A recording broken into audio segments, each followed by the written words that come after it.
Yo, what is up, everybody? Kevin here. Welcome to the Snowboard Pro Camp live chat. I'll be on here for the next hour to talk to you guys about snowboarding, answer all your snowboard questions, and just find out what you guys have been up to in snowboarding.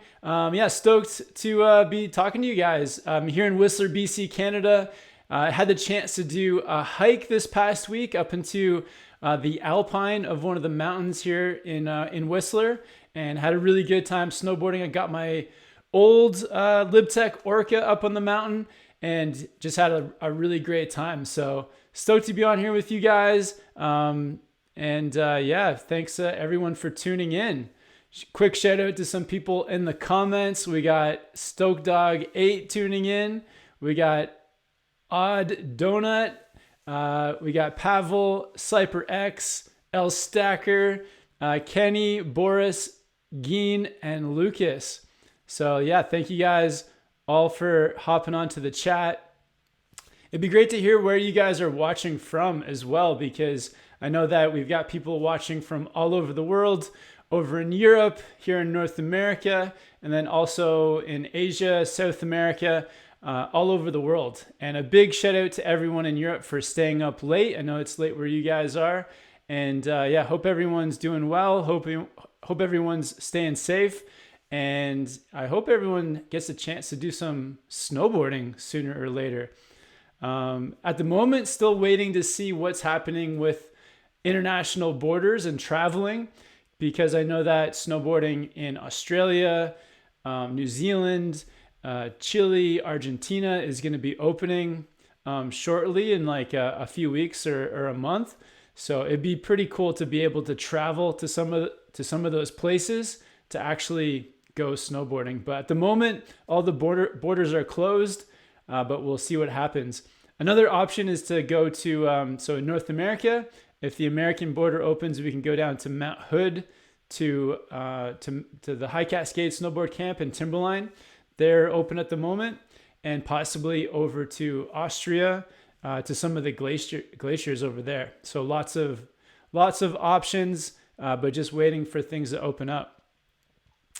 Shout out to all the moderators on the channel as well. And if you guys have a question that you really want answered and you want to support the channel, you can hit the super chat button. That's a great way to support the channel, support the content, and I'll definitely get to those questions. A few more shout outs. We got Laundry Sauce watching from Maine. Lisa saying hello. Hello, Lisa. Burke watching from Seattle.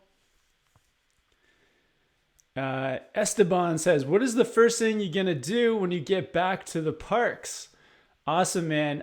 First thing back into a terrain park will probably just be getting used to all just jumping again, hitting features, maybe getting a few easy tricks back. But I'd be really excited just to be able to be up in a park doing some snowboarding and just getting stuff like ollies back and hopping onto rails and some boxes. So yeah, that would be amazing. Would love to get back into some spins and some board slides and things, and maybe even be testing out a new park board. So I've been looking at some park boards, and at the moment there's lots of good sales on. So I've been checking out some possible powder and park boards to pick up to ride over this summer. So we'll see what happens. Yeah, looking forward to getting back in the park for sure. Esteban, what would your goals be going back into the park? It'd be great to hear. Takwa E says, hi from Melbourne, Kevin. Awesome. What's up, Melbourne? Tell me about goggles, please. What do you look for? $70 versus $300, worth it? Yeah, I think it is worth it for me, just spending a bit more money on goggles. My favorite goggles are probably the Oakley Line Miner. And those goggles are actually, the price kind of fluctuates depending on the lens that you get with the Oakley Line Miners. So you're looking at, between $150 and I know up to $250 or maybe even more. But lower prices with lower quality lens. you're usually spending more money on lenses for like low light. So if you snowboard someplace where there's a lot of cloudy days and you need a second lens, so like one lens for sunny days, I feel like that lens is maybe not as important, the sunny day lens. So you can usually get that a little bit cheaper. But then if you want a good low light lens, like the high pink lens that Line Miner has, or like the iridium red or torch. So some of those other lenses that brighten everything up, they can be a bit more expensive. So I think it's worth it, especially for if you're snowboarding and it's cloudy, to have a good low light lens is pretty key. So I think for me, it's worth it because it can save your day of snowboarding having a good lens. We got Stoke Dog watching from San Diego. Caroline from Brazil. Donuts watching from Washington in Bellingham. I'm bad at gaming watching from New Jersey. What's up, guys? And Laundry Sauce wants to know if I've ever boarded in Maine. No, I've never snowboarded in Maine before, but maybe we'll have to give that a try this coming season. Simon's watching from London. Odd Donut saying that 500K is coming up. Yeah, I actually passed 500K like 2 months ago, but as soon as all the quarantine stuff happened and the lockdowns and like all the resorts closed, I lost like 1,500 subscribers. So I dipped back below 500K, but I can see I'm like trending to pass it again soon. So yeah, hitting 500K twice in 1 year. Donut saying next season come to Baker. Yeah, for anyone that doesn't know, Mount Baker is a big mountain in Washington State. It's actually pretty like legendary with people like locals of Washington and BC. A lot of people love Mount Baker. It gets a lot of snow. It's a quiet mountain. So if you're ever looking for one of those mountains that's kind of like a hidden gem, Mount Baker I think is definitely it. But I've never been there. I've just heard great things. Christopher wants to know, what snowboard bag should I buy? Like a snowboard bag for traveling. For me, between Dakine or Burton, those are the two I've had. I've had good experiences with both, but I would say just make sure that for traveling, wheels. Definitely get a bag with wheels on it. Just makes traveling through airports and onto buses or trains or traveling to your hotel just so much easier to have wheels on your bag. So I definitely recommend wheels. Cody saying that Threadbow in Australia opens June 22nd. Amazing. I hope I can be down there for opening day. That'd be pretty cool. We got Jose Bortista on the chat. What's up, Jose?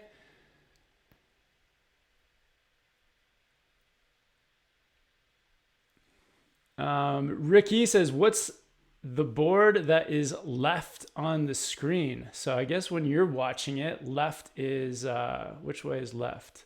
Like this way? So that is the Jones Solution. That's my split board.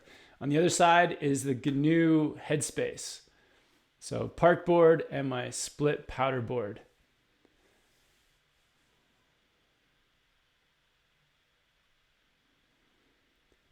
So Tim from PA, is that Pennsylvania, says, what's your guess on whether Perisher will be open and Australia letting folks in this summer, trying to decide whether or not to risk it?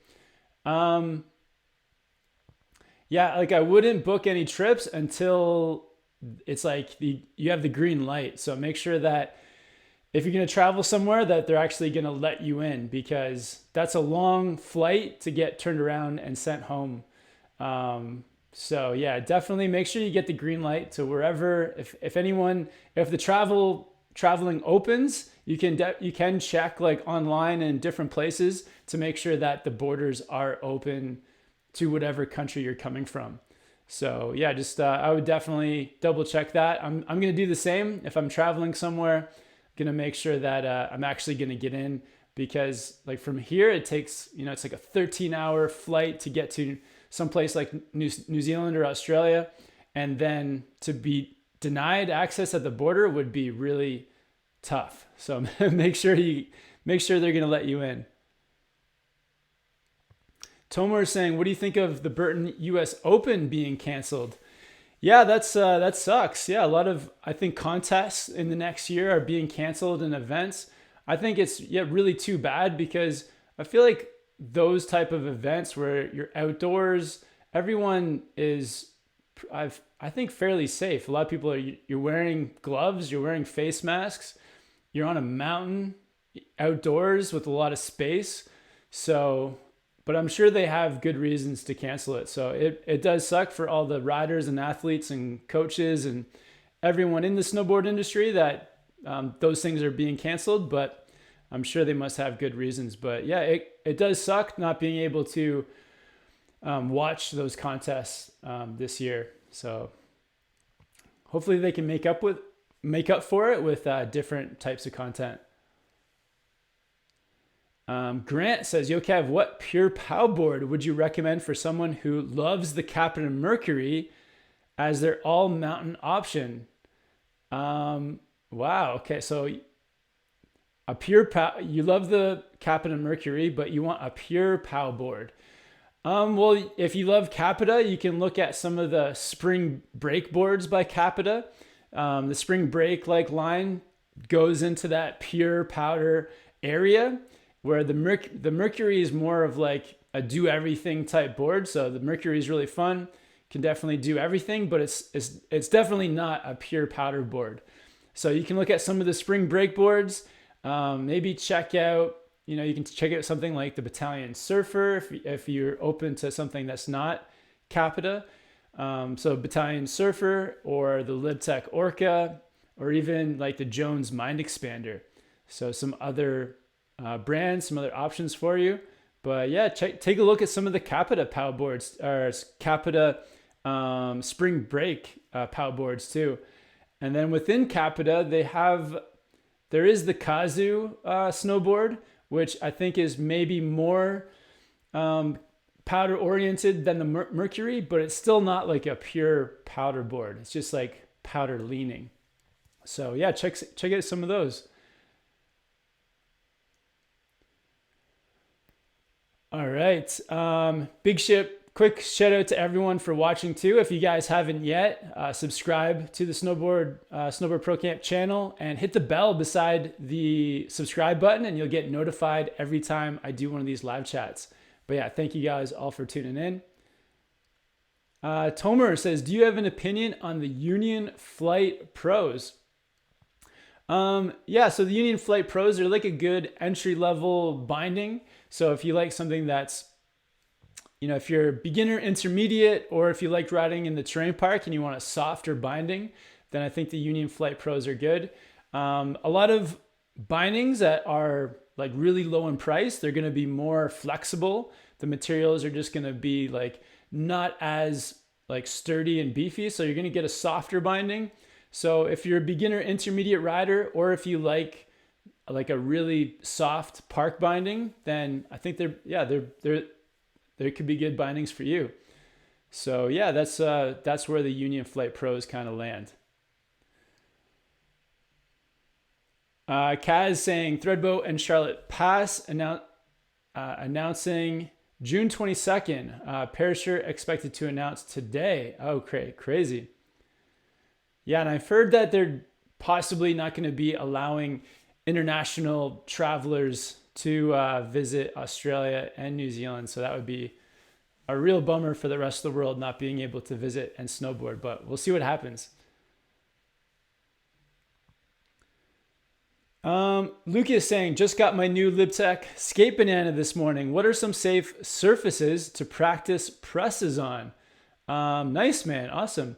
Yeah, safe surfaces. If there's a carpet in your house that can get damaged a little bit. Like, I don't think the board will likely not damage a carpet, but a carpet is a safe place.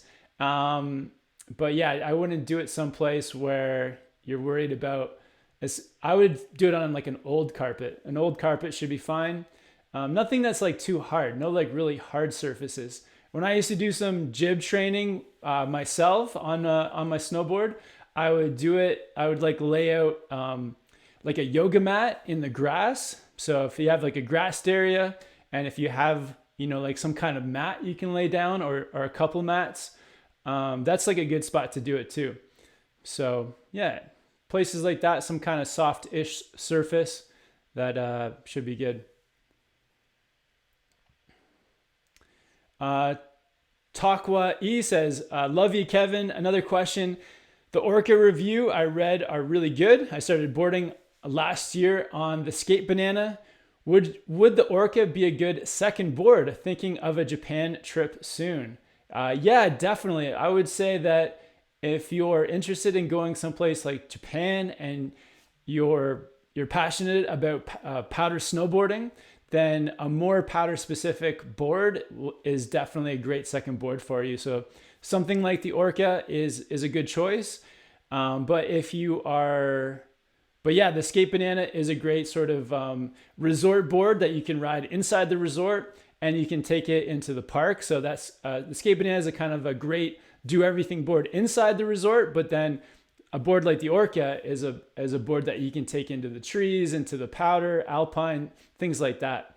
So the Skate Banana is and it's a good board too, and it can go into powder, but I find that a board like the Skate Banana that is like that full rocker, it's a little bit harder to control in powder. I think that you would have the tendency to like go back too far onto the tail because of that full rocker.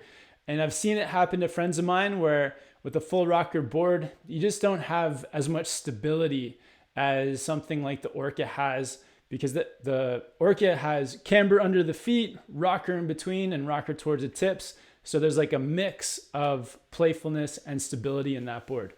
So yeah, definitely a good choice for a second board.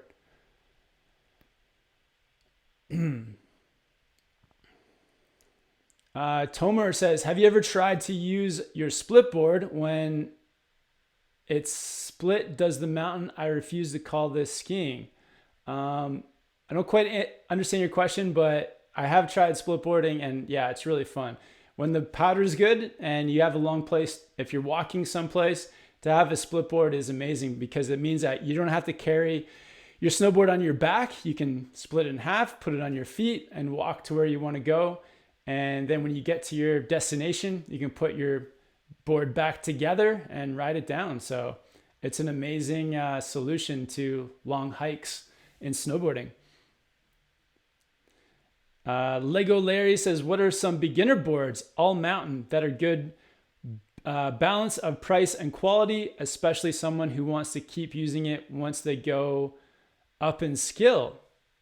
Yeah, great question, man. So for beginner boards that are like all mountain, I would recommend, so just some things to look for. I would recommend directional, because if you're just looking to ride all mountain, then a directional board makes it easier.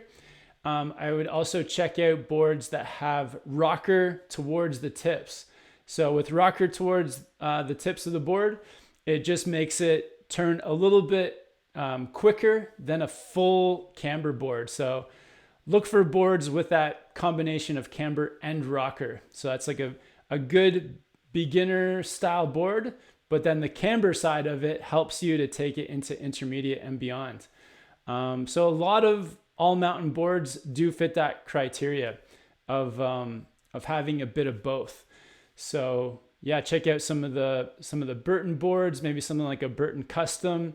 You can also look towards some of the Never Summer snowboards. Never Summer Westbound is one that comes to mind. Also some, there's the Capita boards.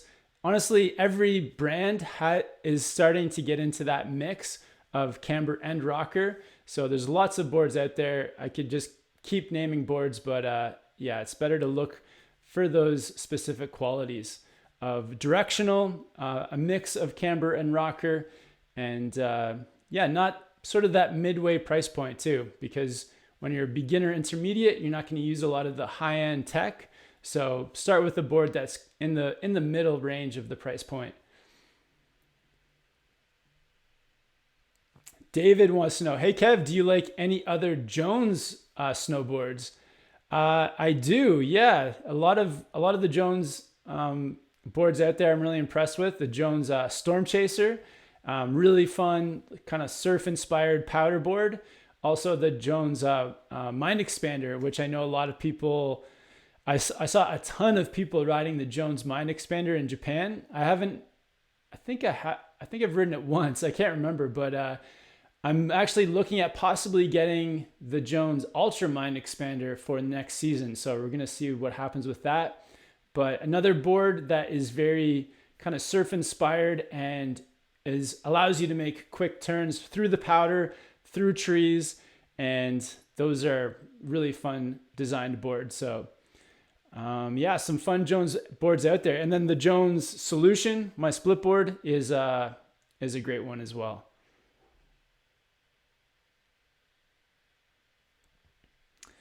Zachary wants to know, hey Kevin, what editing app do you use? Any additional plugins to create cool effects and transitions?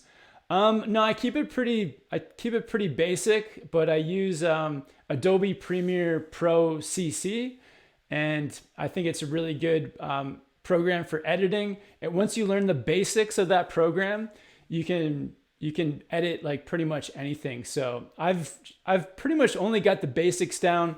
A lot of the cool like plugins or frills or things like that, I don't use a lot because I just try to let the video itself, like the video speak for itself. And I feel like with snowboarding and stuff, you don't need a lot of like fancy tricks.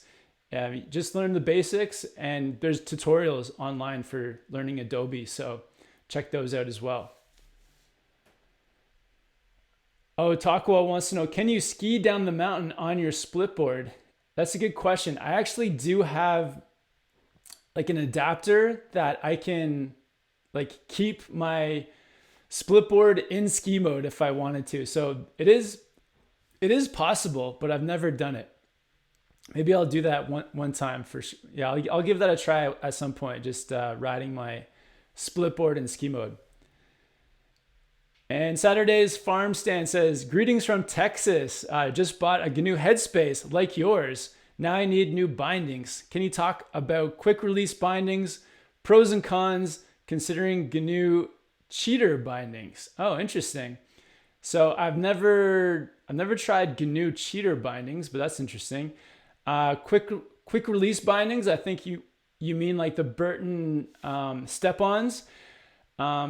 Some of those like quick release, I think they're too, I don't know. It just depends on what you value more. And for me, I think just the traditional straps are the best for performance, and they're not really that big of a deal to learn to strap up your bindings on the snow. Some of the quick release step-ons, rear entry, they do make it quicker to get in, but then you do lose some performance. So you kind of have to debate which one you want more. But yeah, in terms of just like standard bindings, check out something like, so a binding that is made by GNU as well is, I believe, are in the same factory, is bent metal. So I've got on my headspace, the bent metal transfer bindings. I think that they're a really solid, great binding, especially for that board. But yeah, you can check out other bindings. Check out like the Union Stratas. So it's like a mid-flex binding that you can put on like a park-inspired board like the GNU Headspace. But yeah, just keep it kind of a softer binding for that board and you'll be good. Yeah.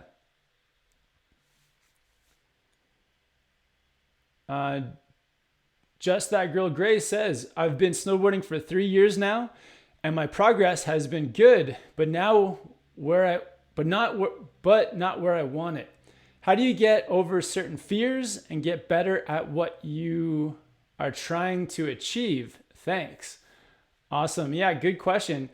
I think that's like kind of a broad question, but if you want to get good at, say, a certain trick, then what you can do is kind of like break down the skills into different parts and try to work on those things like one at a time. So for example, if you wanted to learn if you wanted to get better at hitting a jump, then some of the things that go into jumps are like you can practice outside the park first, like riding with speed, working on your ollie, and maybe doing some side hits outside of the park. So there's other ways that you can work on those skills by breaking it down. Or if something that you want to do is ride with more speed, then maybe try, instead of going to a blue or a steeper run where to ride with speed, try riding with speed somewhere like easier first. So take it to like a green run where you're more comfortable and start to speed up that way. Another way to do it too is like try to learn to ride switch. Sometimes by learning switch riding, then that actually can help to improve the rest of your riding because you're challenging your balance, you're learning something new. And switch riding does come in handy, like sometimes on the mountain where you need to be able to ride switch. So there's lots of like other things to do, and also don't get stuck on one thing. So if you get stuck doing one thing, maybe like try something else for a while, like get inspired by other things that make you enjoy snowboarding.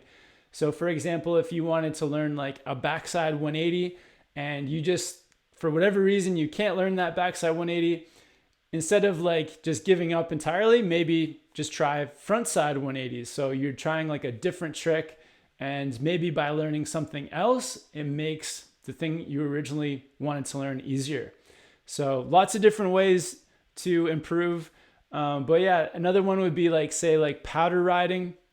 If you want to improve riding powder, maybe go snowboard with some people that can give you some like inspiration on riding powder, because when you're riding with the group and maybe somebody in the group has like that one tip or can watch you ride and give you some advice to help improve your riding. So yeah, sometimes riding with other people can really help as well.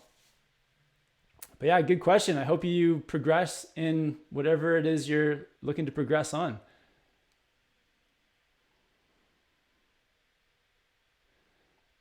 All right. Lucas says, you need to get David to make Fingerboard Pro Camp. Yeah, that would be awesome.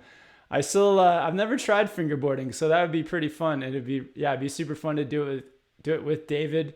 Hopefully get to ride with David sometime soon in New Zealand as well. But yeah, David's been killing it with the fingerboard videos, with the skateboard videos, and his whole channel is like, he's destroying. So yeah, David is doing so well. Justin Visey just stopping in to say hello from LA, enjoying some falafel right now. Awesome, Justin. That's sick, man.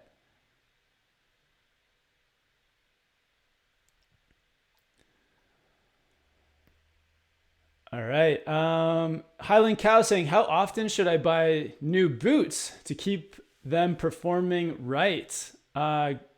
Getting soft. That's a good point. Yeah, like that is something to be aware of. Like for myself, I know that the boots that I'm wearing right now, so I've got the Adidas Sambas, and I am like aware that when I first put them on, they were like a medium flex. I would say they felt to me like a 5 out of 10 on the flex. But when I ride them, I try to keep in mind that I don't want them to get too soft, because once your boots do get too soft, then they give you less support in your ankles, which could lead to an injury, or it can affect the quality of your riding and your just overall ability. So it's definitely something to pay attention to, but I feel like you'll notice. It's like when you notice that your boots are getting to that point where they're too soft, or you feel like you don't have support, and maybe you like just feel like you can't get them tight enough anymore, and that could be the point where it's time to buy new boots. And I feel like boots typically, if you ride a lot for a season, so if you're riding 2 or 3 days a week, every week, all season long, then you could maybe do a season and a half with a pair of snowboard boots.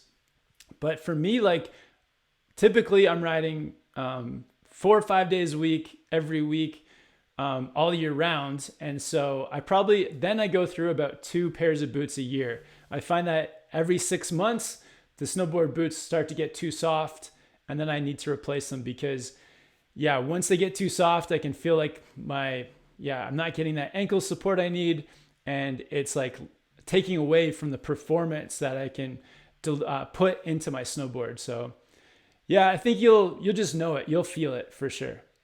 But yeah, really good question, man.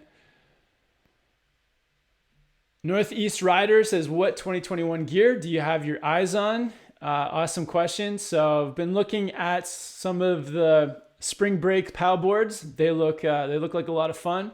I've also been looking at some of the Capita park snowboards. The Capita Outsiders looks like a pretty cool board.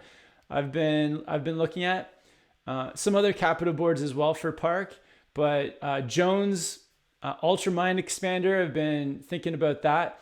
And I sent my 2020 Orca, LibTech Orca, in for warranty. So they're going to send me a 2021 Orca this fall. So a few different things I'm looking forward to. And yeah, I'm sure there'll be other things that pop up, but at the moment, yeah, looking forward to some of those boards.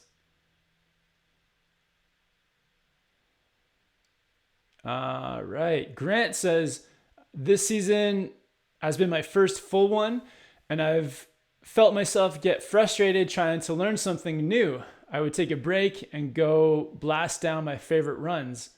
It's all about balance. Absolutely, man. Yeah, definitely. That's cool. That's good that when you feel that coming on, the frustration, you like remind yourself to just go have some fun.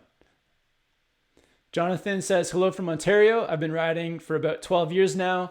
I've become adept at all mountain riding and carving. However, what are some tips at safety, building confidence, and progressing in the park?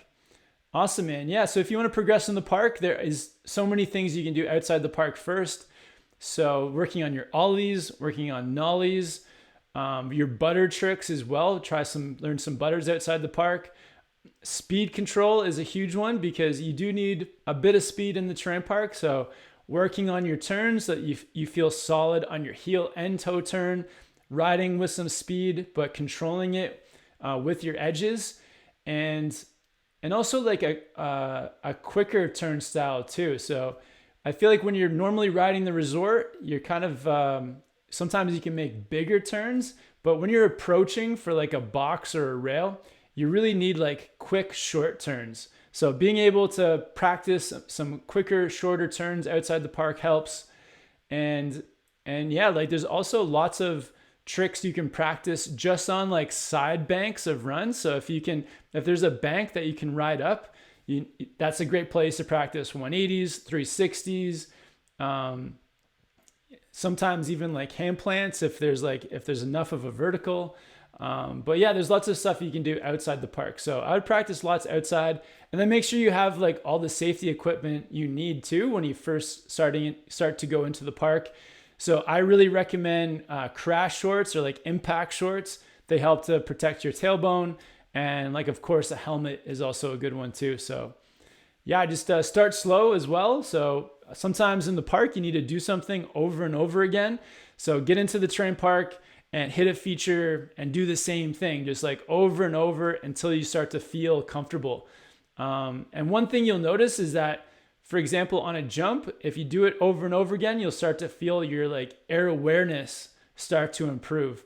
So when you're in the air, you just feel like you have more time and you're aware of more things, where at the beginning, everything can be happening so quickly. So give yourself time, do things over and over again, and you'll definitely progress.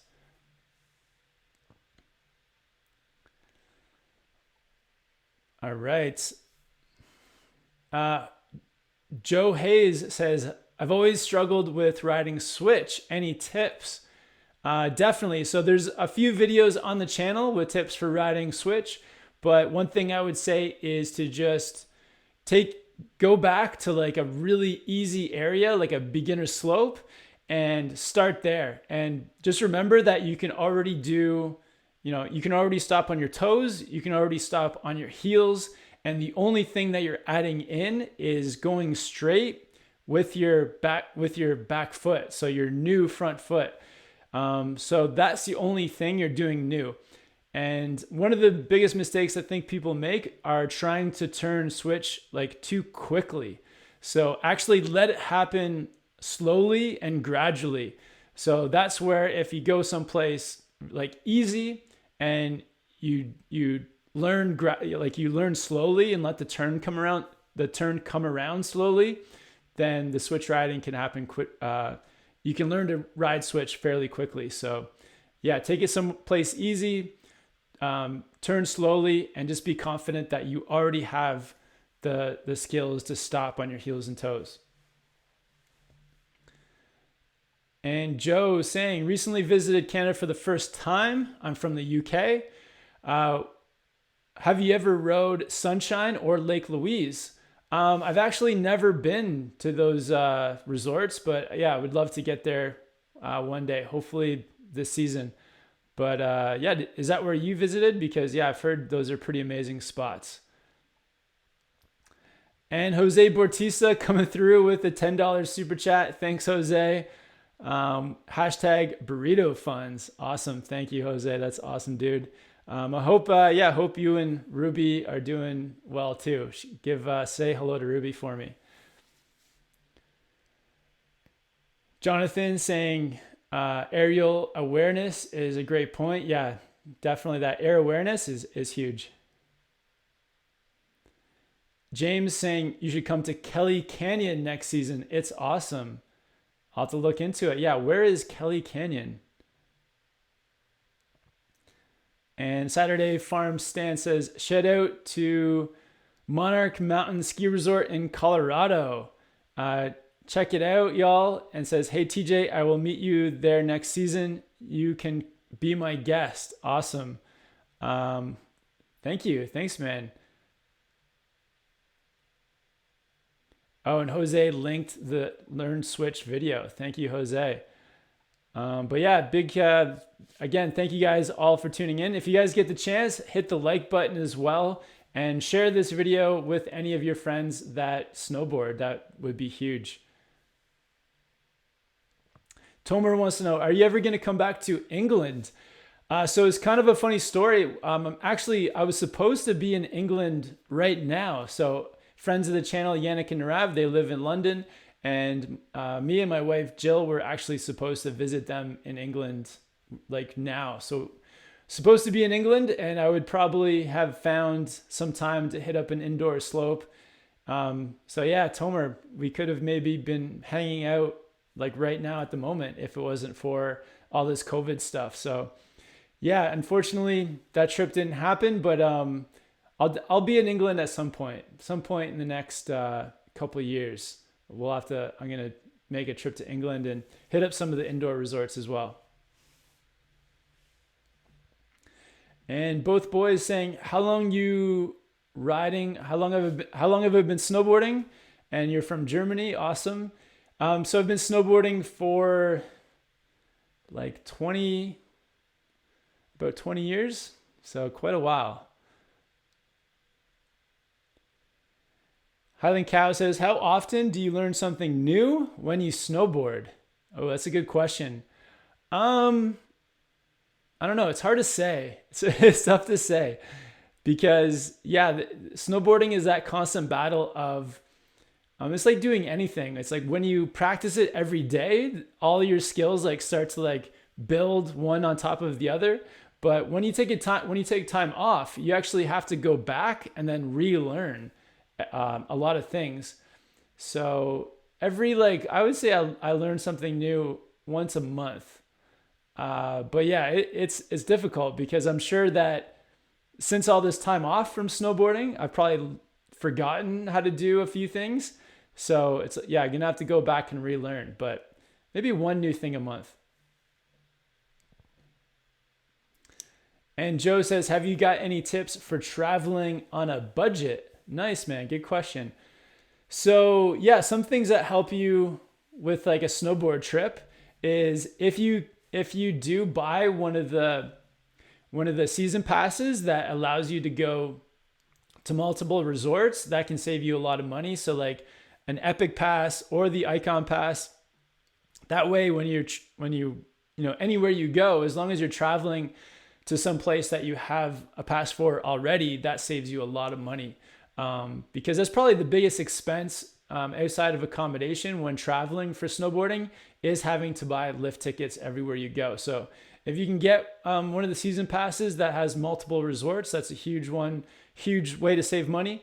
Also, most resorts will have some type of like affordable lodging. If you're traveling by yourself or a small group, you could possibly stay like in a hostel. I know there's a few hostels here in Whistler, and if you can book them far enough in advance, then they're $35 or $40 a night. So that makes it more reasonable. One way that when I'm traveling to try to save money is I look at things like booking.com or Airbnb, one of those like sharing sites where people can post their place. And if you're traveling with a group, you can sometimes find some really good deals on there. And depending on if you have a car or not, it's like sometimes if you have a car, if you're renting a car, or if you're driving for your trip, the further away you stay from the resort, sometimes the cheaper the Airbnb or whatever it is can be. So that's another good way to save money, is find a cheap Airbnb and then get it a little bit further away from the resort if you don't mind like driving 15 or 20 minutes. And then when you do go on your snowboard trip, it's like try to just spend your money on the things that you really care about. So maybe when you are eating your meals, try to eat at like where the locals eat, maybe some places that have like moderately priced takeaway, or if your place comes with a kitchen, you can like make yourself breakfast or lunch. Like packing a lunch can be huge as well, because sometimes when you get onto the mountain, the price of the food can be really expensive. So if you can make yourself like sandwiches and take those up on the mountain, then you can save like $20 or $30 a day by doing that. So yeah, there's a few ways to save money.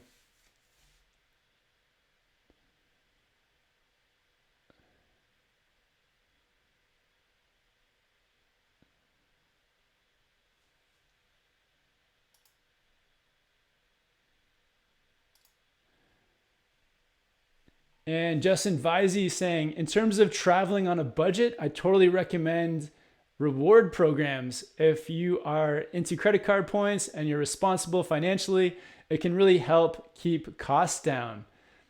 Wow, that's a good one. Yeah, Justin Visey with the knowledge right there. Yeah, so that's one thing, like for myself and having a snowboard business, I'm doing a lot of traveling. So I do have a credit card that, yeah, you collect points, and then that's actually paid for a lot of my flights. So yeah, that's a really good way to do it. But yeah, like he's saying, being responsible financially. So always paying off the credit card at the end of the month is key. But yeah, that's a good way too. A credit card that gives you good like travel points. Sometimes you can get a free flight or two throughout the winter, depending on how much you use your credit card.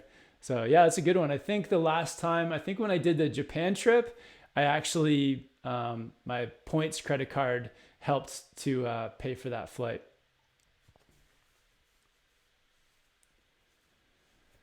Tomer is saying, if you get a chance to visit, the longest UK slope is Chill Factor in Manchester. Oh, very cool. Yeah, we'll definitely have to visit Manchester at some point. Chris Ayers, who's on the channel sometimes, he's from Manchester too. So maybe he'll tag along for that trip. That would be pretty cool.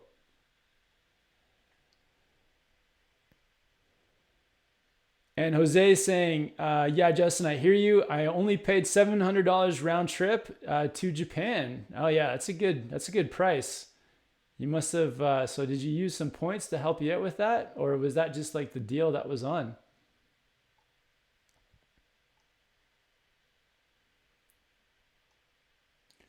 A few more shout outs too. We got James watching from Idaho.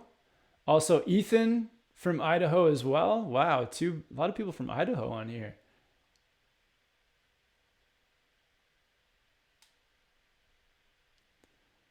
Memes for you, watching from Australia, Mount Buller, I think.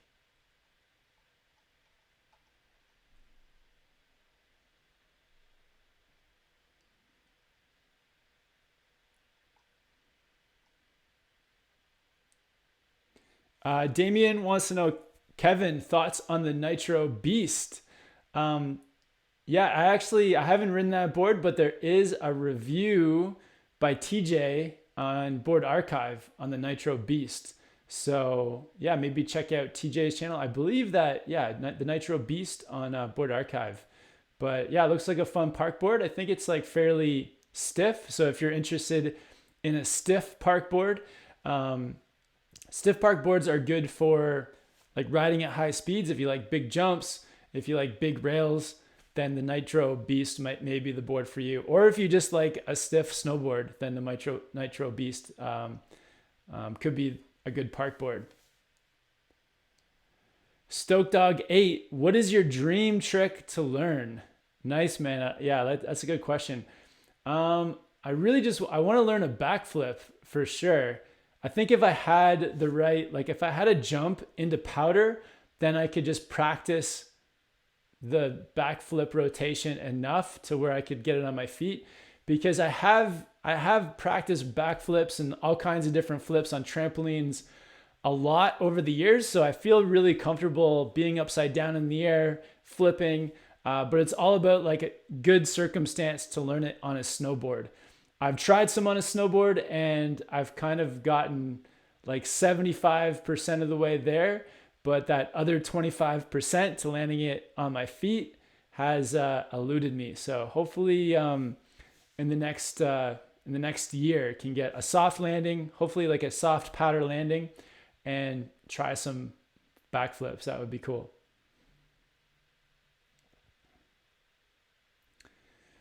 And great question. Do you tune and wax your snowboard, or do you have it done, and how often? Yeah, good question. Saturday Farm Stand. I would say that I tune my board. I try to tune it if I ride 3 or 4 days. After 3 or 4 days, then I'll tune up my board. And I would say it's a mix. Sometimes I'll bring it in somewhere to get it tuned, or sometimes I'll tune it myself. I think it just depends on whether or not, like, it just comes down to if I have the time to do it myself, or if I'm traveling, like if I'm at a different resort, I'll usually just leave it at the resort to get tuned. I know that this past year I went down to Bear for like a 10-day trip, Bear Mountain in California. And the snow conditions were like so different from other places I'd been riding. So the snow was really slushy and just like warmer temperatures. So the second day, or like after the first day of riding, I dropped my board off at the tuning shop, and they tuned up the board for me overnight and put some good like warmer temperature wax on it. So then the next like 4 days of riding, I was set. And I think that was the only time I dropped it off on that trip. But if I'm here in Whistler, if I'm at home and I've got my like all my gear with me, then I'll just tune it myself. But on some trips, I do bring wax and stuff to tune my board too. So it just kind of depends on what's more convenient and the price. Sometimes at the resorts, it's a pretty decent price to get somebody else to tune your board, maybe like $10 or $15. So when that's the case, I'll definitely just drop it off to get tuned.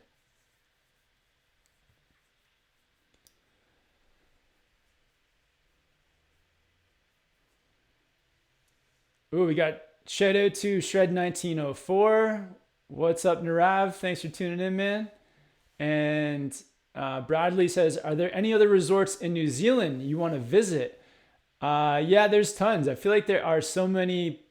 There's a ton of resorts in New Zealand I want to visit. Mount Ruapehu on the North Island, Mount Hutt, which I believe is closer to Christchurch, and Treble Cone. I don't think I've been to Treble Cone yet.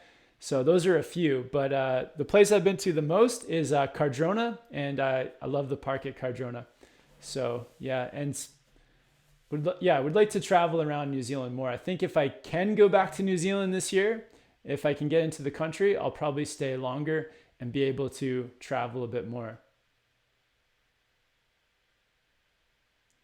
Martin says, hey Kevin, TJ got a new video uploaded on YouTube. Have you seen it?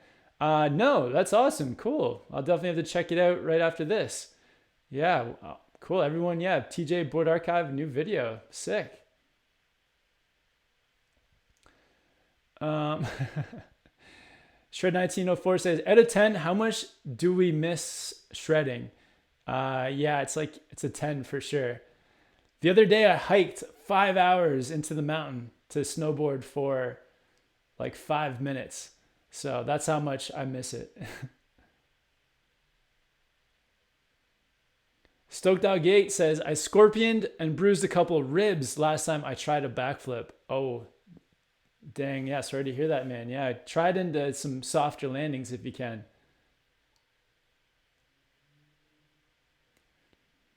Highland Cow wants to know, is tuning waxing? Yeah, like that's mainly, the waxing is the most important part of tuning, yeah. Takwa E, what do you like best about boarding in Japan? Definitely the powder. The powder in Japan is just like the next level. It's so light, there's so much of it that it's like the most unique place to ride powder for sure. I also really like the pitch of the mountain. So the mountains are smaller, but they have such a good pitch that you can ride for a long time and without stopping. So they just have like, the mountains in Japan just have a very consistent pitch to them, which I love. And a lot of the trees are spaced out really well too. So spaced out trees, good pitch to the mountain, not too big, not too small, and the snow quality is just amazing. So yeah, lots to love about Japan.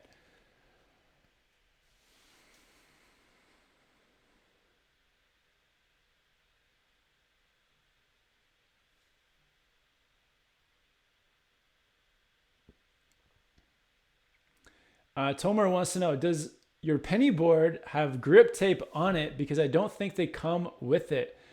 No, I don't think penny boards, I don't think you can put grip tape on a penny board. They kind of come, or maybe some you can, but mine, the top of it is kind of like a grippy plastic surface. So yeah, where is my penny board? I think it's somewhere else. But yeah, the penny boards don't, or my penny board doesn't have grip tape on it, no. Joni Spell says, what do you think of the Burton Flying V? Yeah, the Burton Custom Flying V, if that's the one you're talking about. I think they have a couple Flying V boards, but the Custom is kind of, it's a board, it's like a good intermediate board, I think. It's got the camber under your feet, giving you some like pop and stability. And then it's also got the rocker between your feet and towards the tips of the board, giving you that like more playful, quicker turn as well. So it's a good board that you can kind of do a bit of everything at sort of an intermediate level. So I think that's the main thing, the main highlight of a Burton Custom Flying V.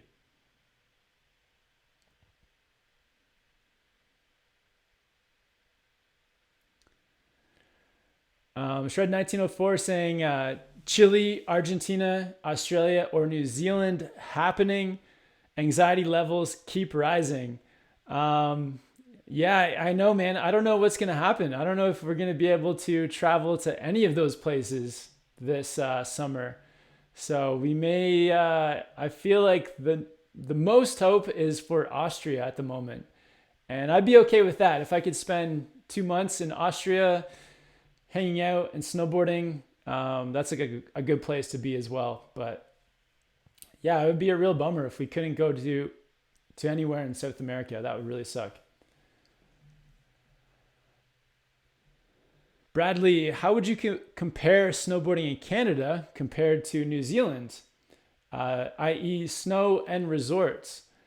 Honestly, they're not really comparable. I would say like they're very different. Snowboarding in New Zealand and Canada are just different. The biggest difference is, there's no trees in New Zealand, so that it's all kind of alpine riding. So it's definitely a different feel. So like say, for example, someplace like Cardrona compared to Whistler, like here in Whistler, you have half of the mountain is, or 2/3 of the mountain is trees. Then you have the top portion is alpine. And then even the terrain park kind of goes down on runs that are among the trees, where Cardrona is, everything is bare. It's all alpine, much more exposed. And I would say like the park, to me, I like the park more in Cardrona, but it's just a totally different feel. And I think here in Whistler, or like in most Canadian resorts, we get a lot more snow. So the annual snowfall is a lot more here in Canada.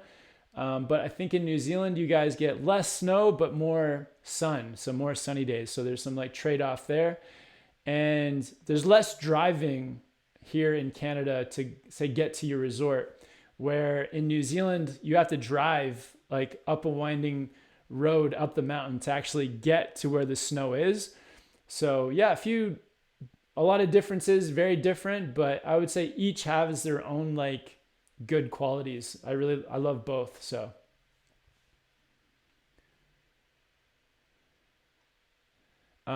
Shred 1904 saying Zermatt has an awesome snow park in the summer. Yeah, I'd be down for Zermatt in Switzerland too.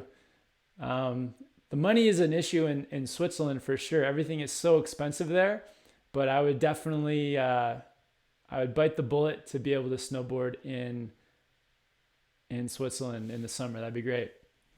Yeah, it'd be great to hear from you guys too. What do you guys have any snowboard gear on your mind for the upcoming season? I know that still a long ways away for North America, but I know some places snowboarding is coming up. So if there's any snowboards on your guys' mind, it'd be great to hear of it as well. Yeah, so let me know.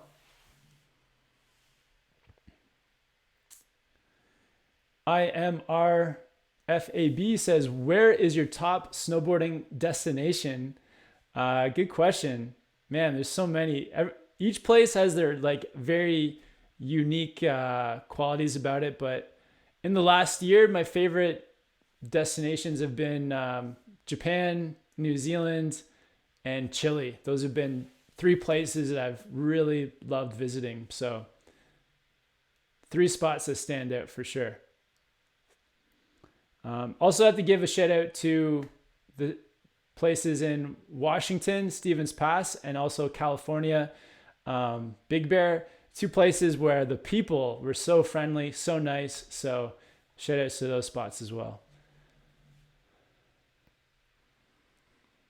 And Osvaldo is saying that A Basin is open here in Colorado, but ain't worth it. Small runs. Oh no.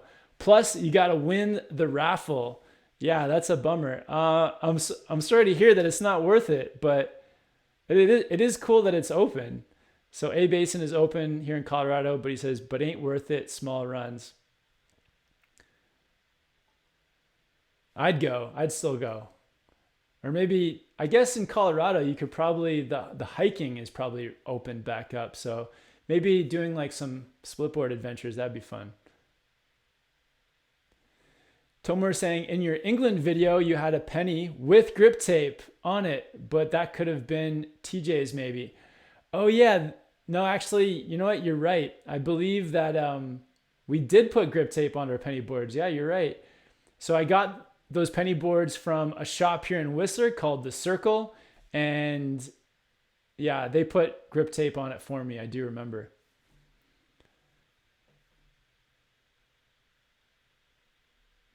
Draymond says, would you recommend going up to Whistler in June?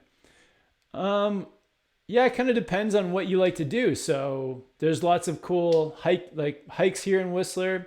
So if you like to go hiking, if you want to go, there's a bunch of lakes. So you can do like some stand-up paddleboarding or kayaking on the lake. So things like that, you can take. Actually, the mountain's not open at all. So I don't think you can't take the gondola up to the top of the mountain at the moment. But doing things like that is cool when the mountain is open, like taking a gondola to the top or like checking out the peak to peak. Those are fun things to do in the summertime. I wouldn't recommend the Whistler Summer Glacier. It's not really, it's kind of a very niche thing. So if you are like hardcore into terrain park riding, maybe the Summer Glacier is worth it for snowboarding, but it's kind of it's not that great, to be honest. But yeah, there's lots of fun summer things to do in Whistler, definitely. Yeah, it depends on how far you're coming from. At the moment, though, still a lot of things are closed. So a lot of restaurants and places in general are closed. So I would wait until things open back up a bit more. Osvaldo says, when's the best time to go to Whistler? Might have money for next season trip. I always tell people that sort of like the beginning of January is a really good time to come to Whistler. At that point, like November, December has given the mountain enough time to fill in with snow typically. And then by early January, that's when Christmas is over. A lot of the, busy tourists over Christmas have all left. And then the beginning of January, things have kind of quieted down again. And so like more of a decent time to come. Middle of winter, decent snow, and it's going to be busy, but not as busy as some of the other times.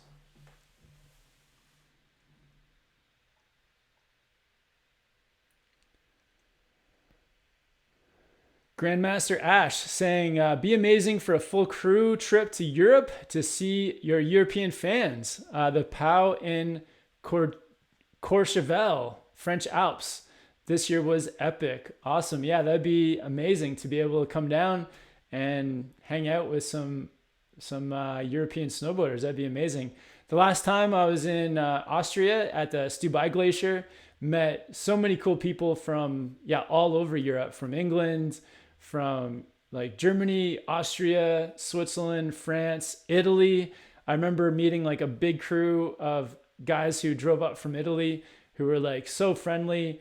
It's always amazing meeting people in Europe. Also, when we went to Landgraaf, the indoor slope in the Netherlands, had like an amazing time meeting tons of people from all over Europe there as well. A lot of Germans, which was really fun as well. And shout out to everyone that we've gotten to meet over the Europe trips. But it'd be great to do another one soon for sure. Awesome, guys. So just been on for just over an hour. Just want to say thank you guys all for coming to hang out at the Snowboard Pro Camp live chat. It's always great to catch up with you guys, to talk, to answer your snowboard questions. Again, if you guys haven't yet, subscribe to the channel. Give this video a like if you liked it. And if you're watching this back, definitely leave me a comment below, and I'll answer your comments as well after this video is done. But I hope you guys all have a great week out there, and hope everyone's staying safe, and hopefully we get to snowboard sometime soon, and hopefully see you guys up snowboarding too. That'd be really fun. But again, thank you guys for hanging out. Have a great weekend, and I'll see you guys next time. Later, guys.